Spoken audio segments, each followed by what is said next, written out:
भारत के महान साम्राज्यों के बारे में तो सब सुनते हैं, पर इनकी शुरुआत आखिर हुई कहाँ से? इसका जवाब मिलता है 6ठी शताब्दी ईसा पूर्व में, जब भारत का राजनीतिक नक्शा बदलना शुरू हुआ था। इसका सीधा मतलब था किसी कबीले का एक जगह बस जाना। यहीं से खेती बाड़ी वाले जीवन की शुरुआत हुई। लोहे के औजारों से खेती बढ़ी, और जब खेती बढ़ी तो नए शहर और नए विचार भी पनपने लगे। और ये कोई छोटे मोटे राज्य नहीं थे। ये आज के अफगानिस्तान से लेकर बिहार तक फैले हुए थे। पूर्व में काशी, कौशल, अंग और सबसे शक्तिशाली मगध जैसे बड़े राज्य थे। मध्य भारत में कहानी थोड़ी अलग थी। वज्जी और मल में राजा नहीं, बल्कि एक परिषद राज करती थी। पश्चिम की तरफ चलें तो कुछ नाम बहुत जाने पहचाने लगेंगे, खासकर महाभारत की कहानियों से। ये राज्य मध्य भारत से लेकर उत्तर पश्चिम तक फैले थे और हर एक की अपनी एक खास पहचान थी।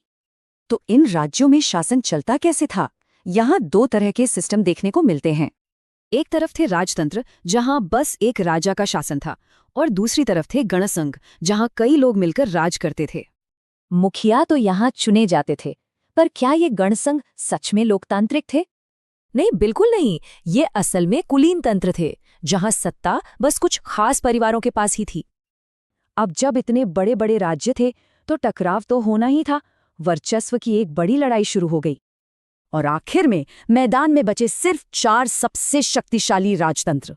असली मुकाबला अब इनके बीच था, और इस जंग का विजेता बना मगध। अपनी लोकेशन, संसाधनों और चालाक राजाओं की वजह से ये सबसे आगे निकल गया। मगध की इसी जीत ने भारत के पहले साम्राज्य की नींव रखी। पर वो साम्राज्य कैसा था, ये कहानी फिर कभी।